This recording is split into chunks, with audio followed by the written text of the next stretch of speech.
Hello everyone, good afternoon. I'm actually surprised nobody is nodding off. I was watching in the last session. And you're all still quite here, so I'm very happy about that. Thank you. So this notion of business needs more circus, of course it's a trick, right? There's not circus. I'm not expecting CEOs to be doing somersaults in the boardroom. That's what I'm talking about. But let's just do a quick experiment, shall we?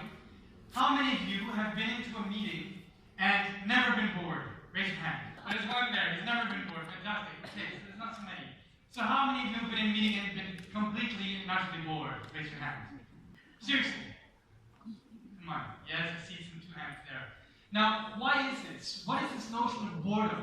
It's a very interesting thing. It's something that I've been exploring a lot now in my transition as I moved into the corporate society. I'm looking at what is boredom, what is being boring, and how do we use that sense of purpose and drive to stimulate creativity and genuine growth. So let's dive in. What would, for example, this idea of having more business in the boardroom actually look like? So one question, of course, could be like this. Or it could be something like this. This, by the way, is my idea of Richard Branson. No? So what actually is it that we're trying to achieve? A bit of context, as you know, is that I was toured many years for Cirque du Soleil. Cirque du Soleil is industrial entertainment. It's an operational environment. We're doing about 40 shows a year. 420 shows a year. We're moving a village from one city to the next city every 2-3 months. That's 150 people, 70 lorries are being moved and transported. We have to sell approximately 100,000 tickets in each city. That is a serious infrastructure. And then with the artists, the performance management, it becomes a whole thing. I mean, Six Sigma doesn't have a thing on the organizational logistics that we have to have in this environment. And now everybody's moving towards agile and lean. But let's dig in. In 2010, I was forced to ask myself a decision if I wanted to go and move to Asia. Obviously, I'm still here, so something must have worked. Most of all, my wife, but that's another story. And so what had happened was I was invited to go to Macau and create a show called The House of Dancing Water.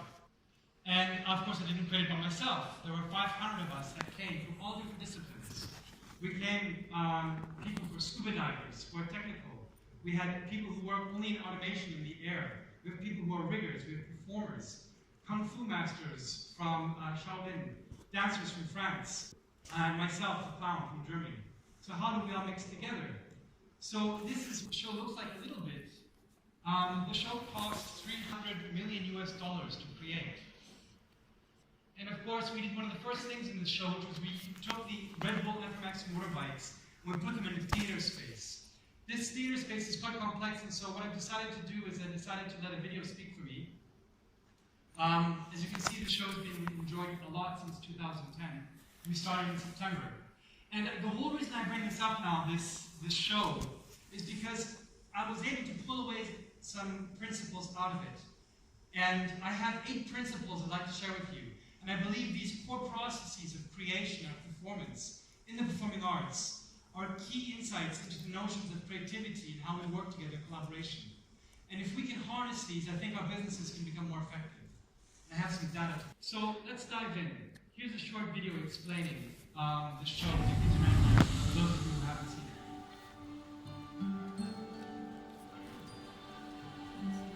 This is technologic extravagance and human extravagance, but it's really kind of over the top, but with emotion.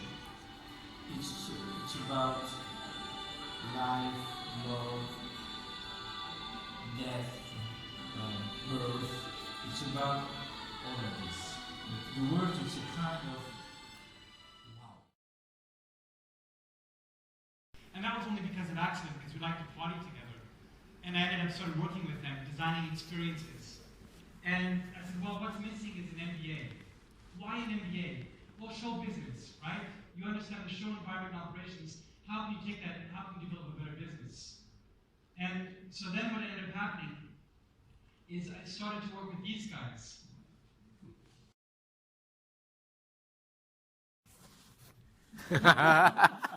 So now what I do is I am involved in working with strategy and in innovation in human resources. I work now with a large company, one of the largest companies in the world for gaming, and we focus on, and what I'm involved is how do we innovate the processes of us working together. And this process of me thinking about this brought me to a new era and type of thinking. And I said, well, what is the top skills that are needed in the future?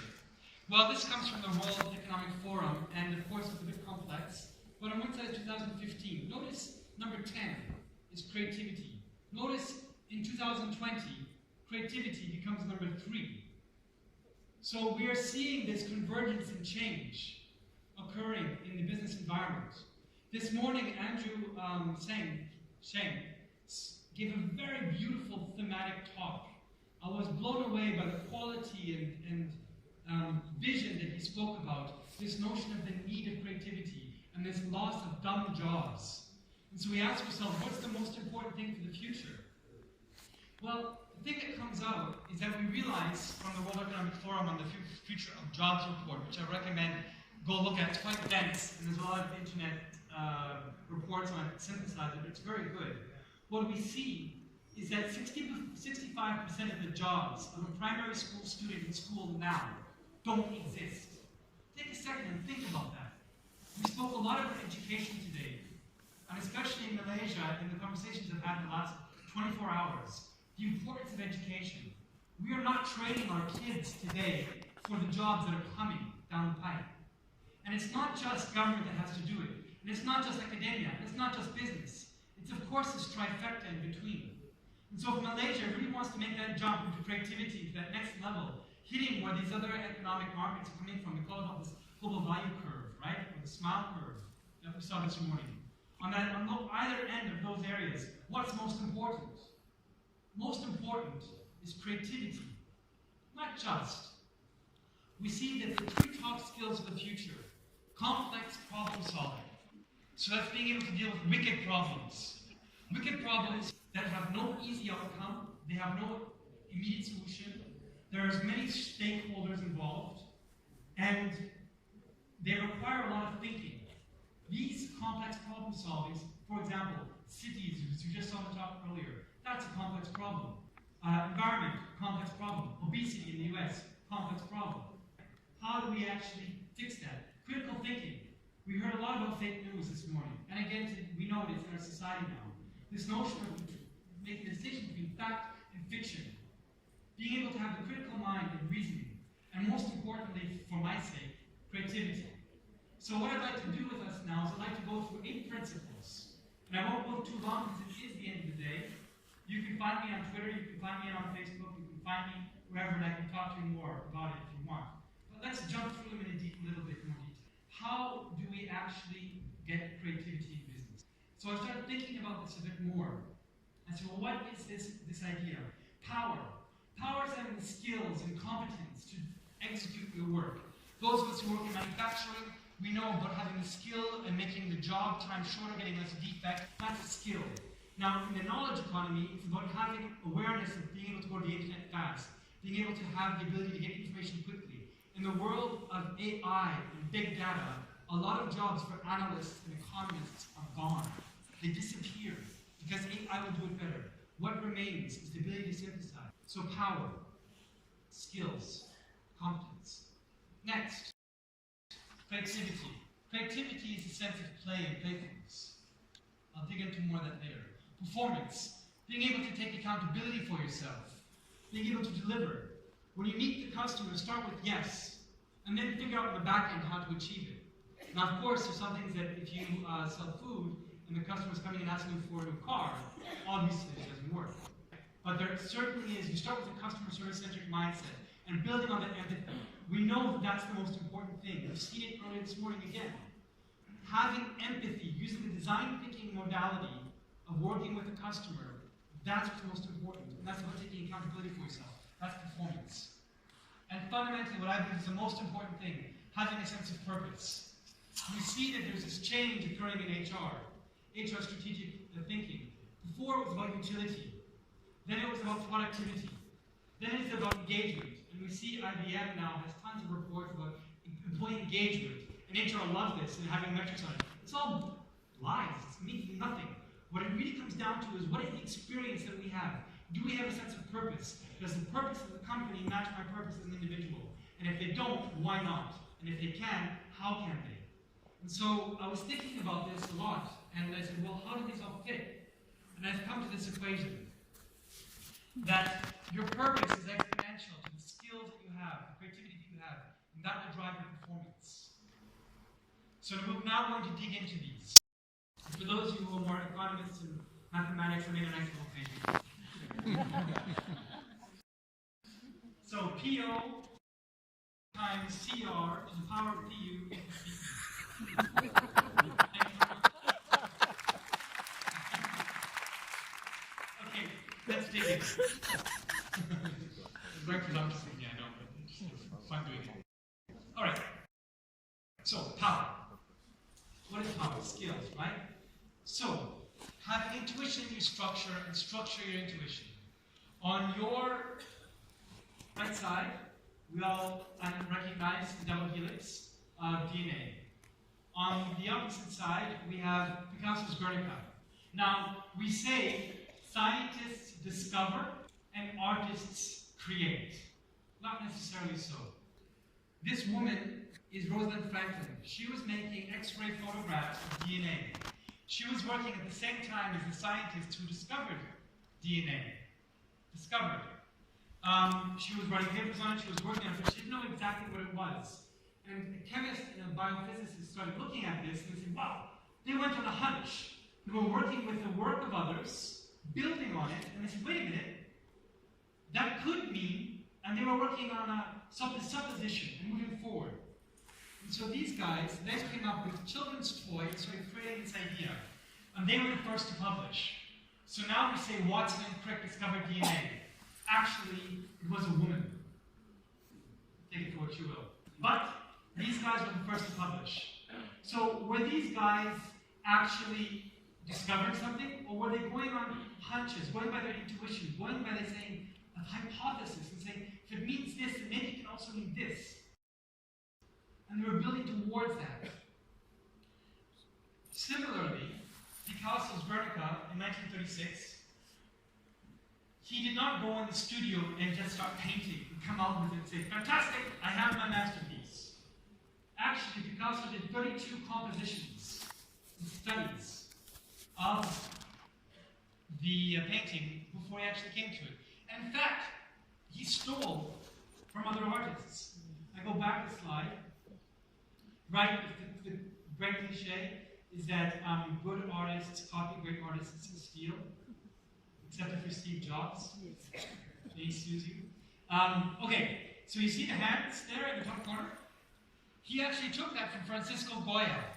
And so Goya has a whole series of work.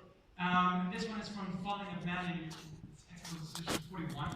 And you see these hands come up again and again. And there's an expressiveness in the hands from Goya that he stole from. Also, the Minotaur. We know that in Picasso's work, he has it quite often. And so then also the light and the use of the lampshade. And the horse, we see these themes come up again and again. He was working on them. He was not going purely by intuition. He had a structure around it. And that structure, that environment that he had, allowed him to then have a moment of intuition. So, sometimes when we play in different cities, it's like an orchestra tuning in. And comedy is different in different cultures, obviously. Today, we had a great comedian speak at lunch, right? Speaking about very specific things that are unique to the Malay mindset.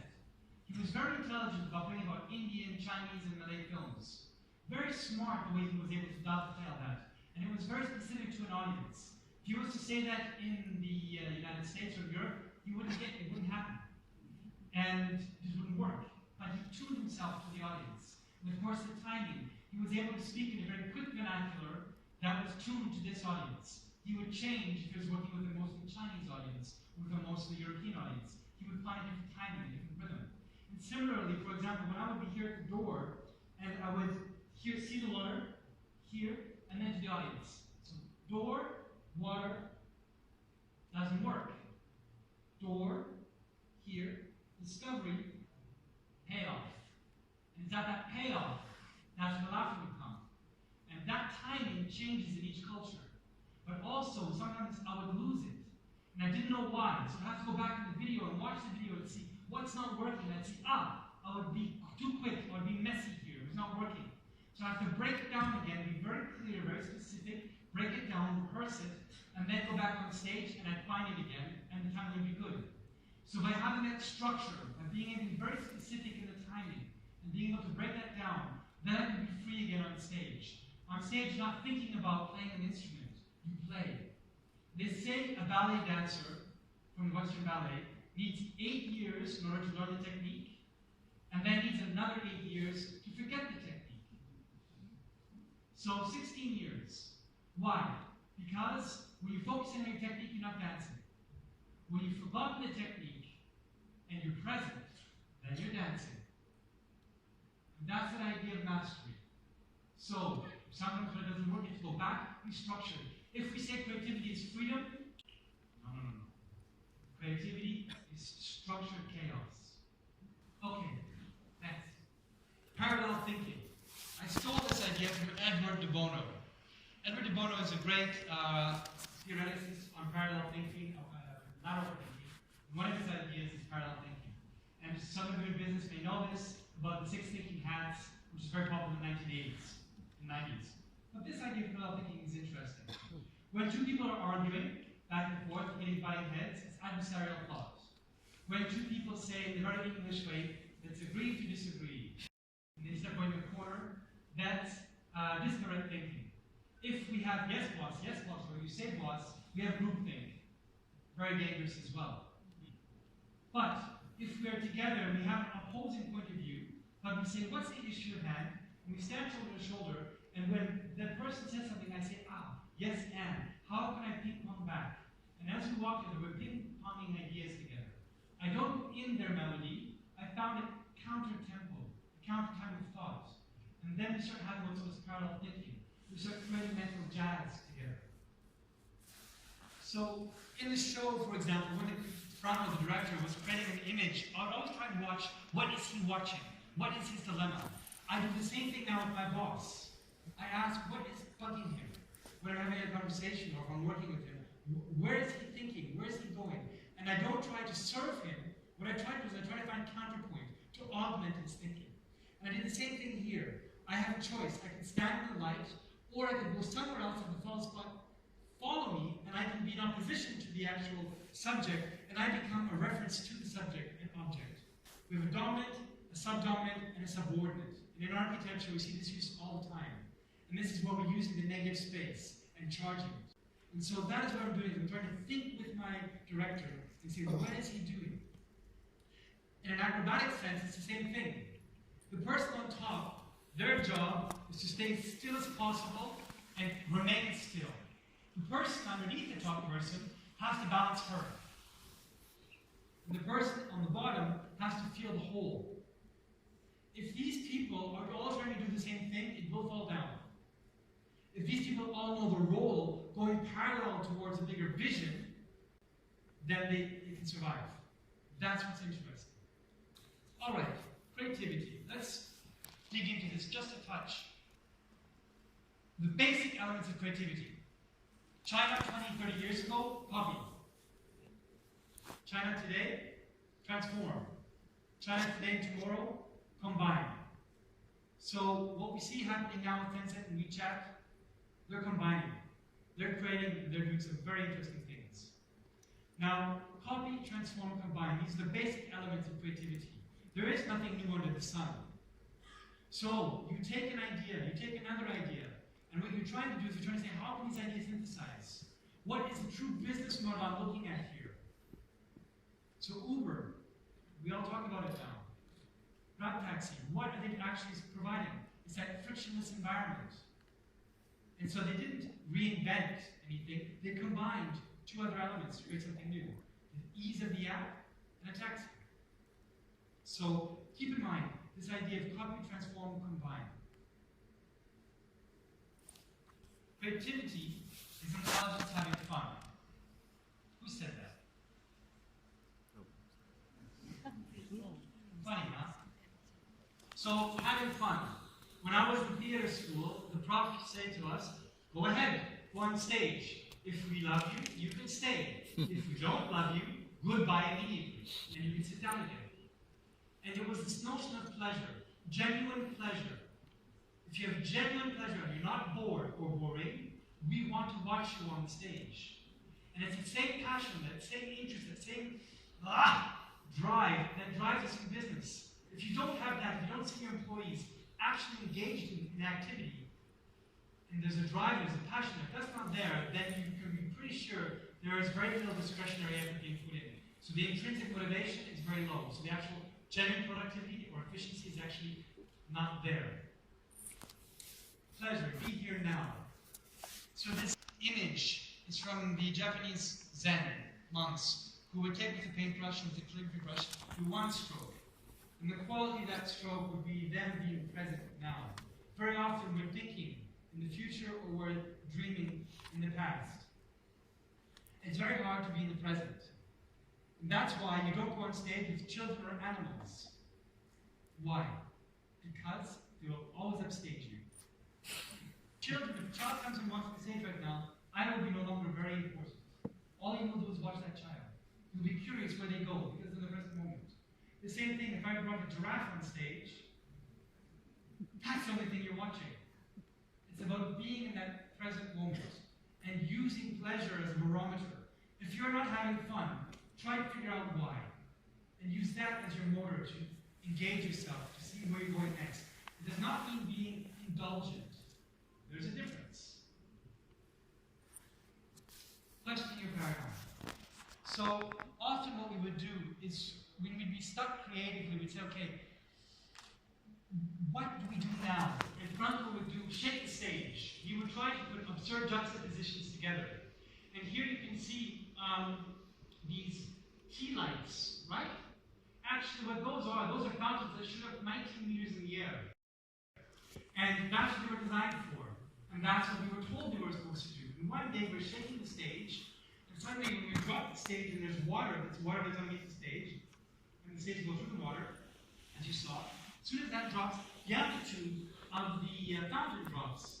And because there's LED lights there as well, suddenly we saw, they became candles. That was a discovery.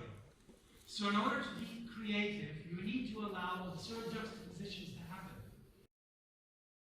So allow the space for chaos.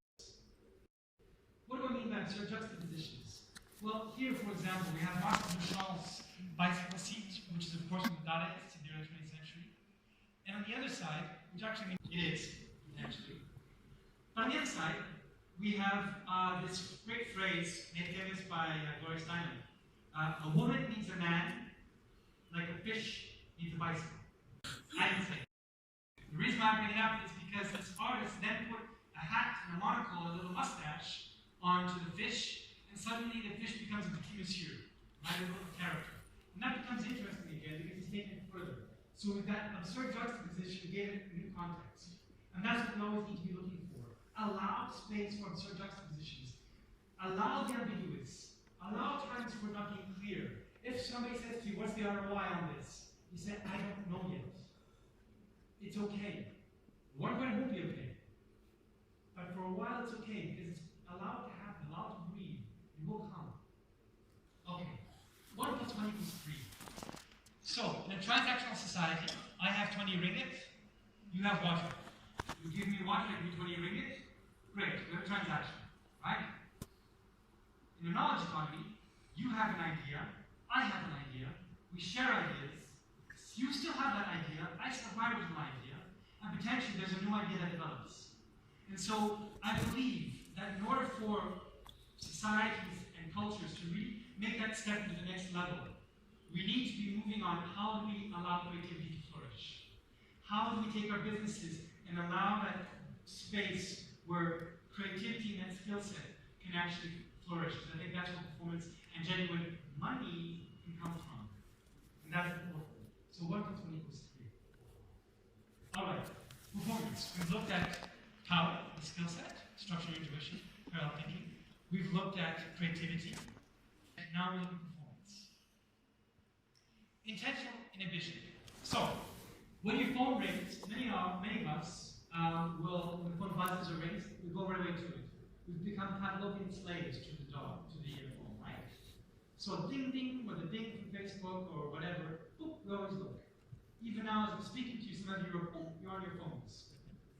Now, I challenge you, when the ding comes, say no. Okay, now. The same process in the mind also happens creatively. When the boss tells you to do something, or you're given a directive, very often we reflex and say, what's the shortest, fastest, easiest way to serve that?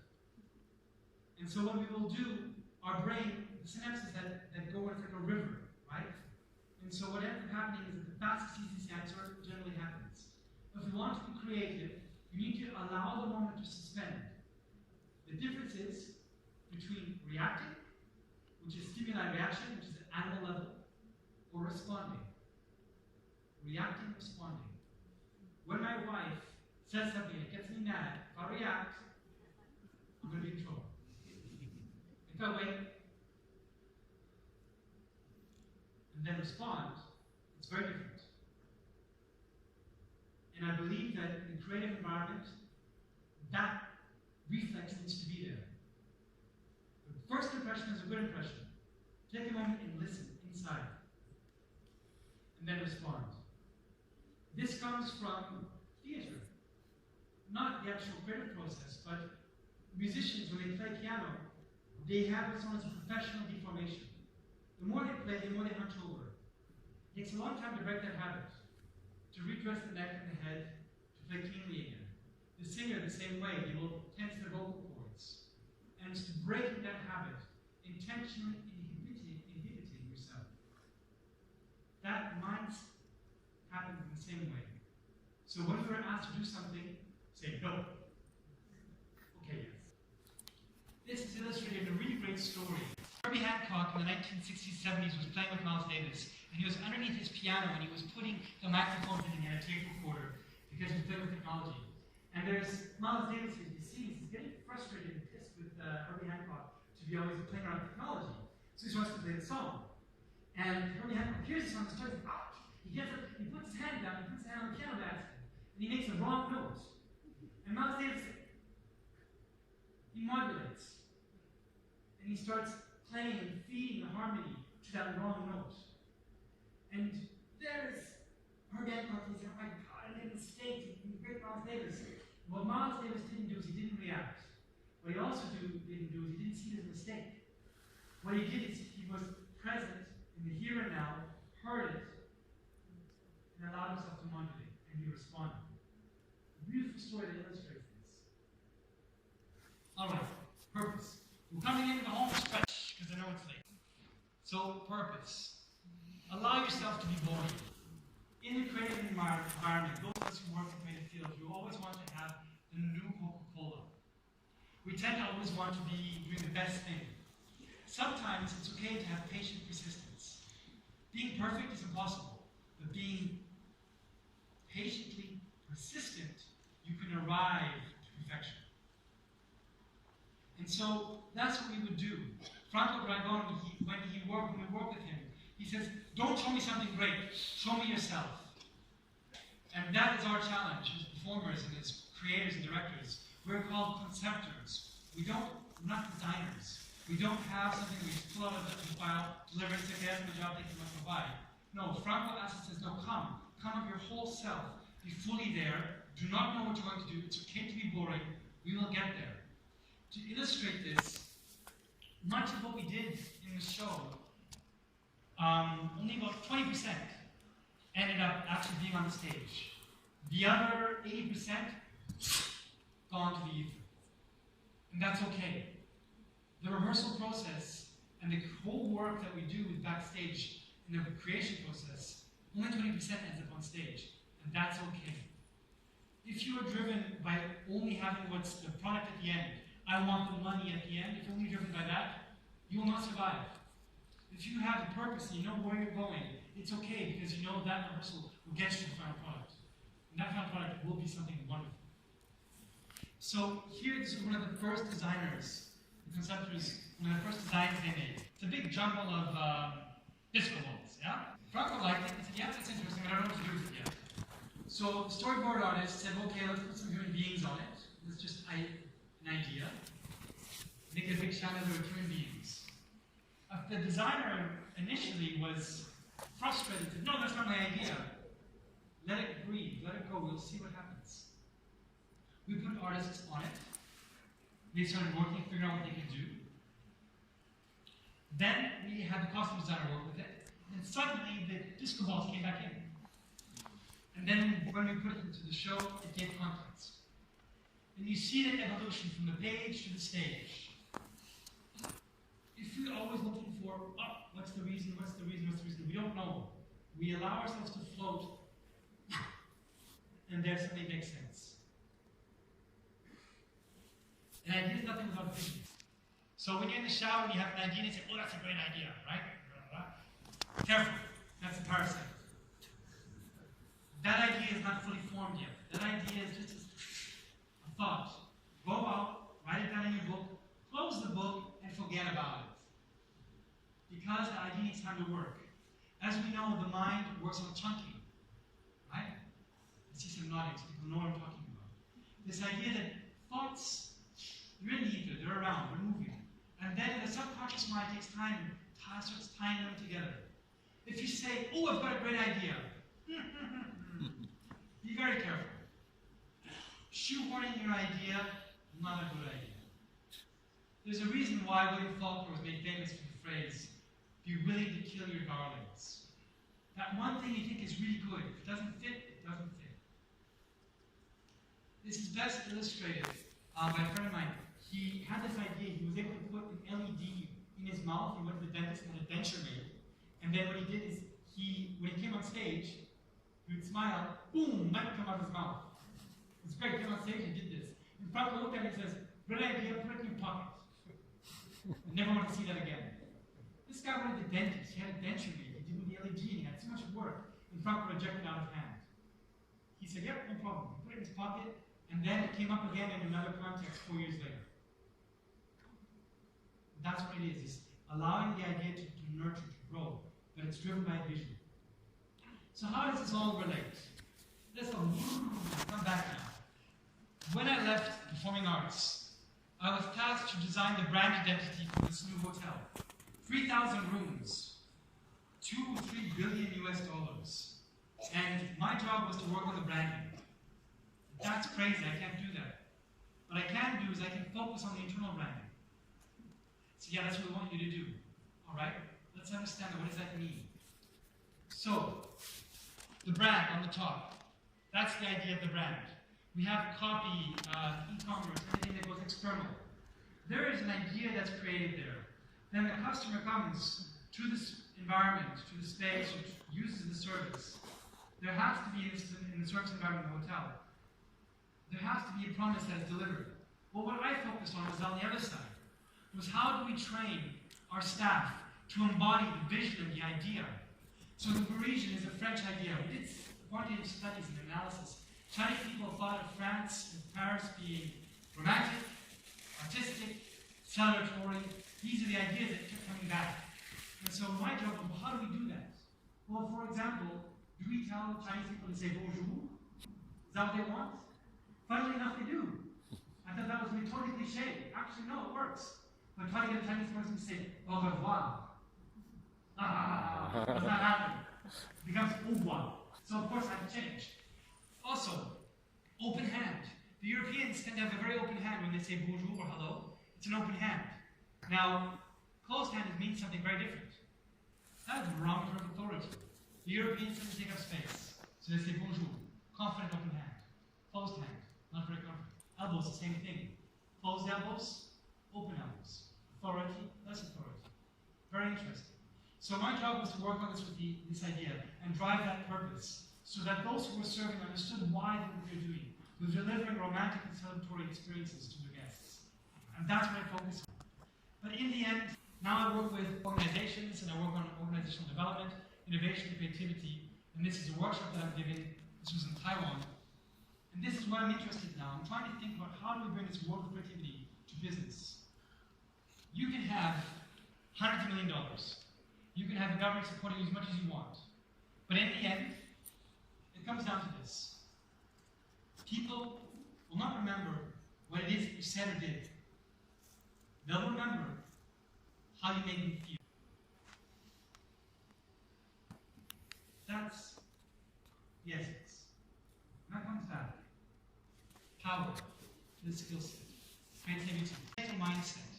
Being open. Allowing ambiguous and sort of juxtapositions to occur. Performance. Taking accountability. Driving towards a common goal. And purpose. Purpose is how you make people feel. If you are connected to your purpose, and you know where you're going as a business, and you know where your employees are coming with you, that's exponential growth. And this is my purpose.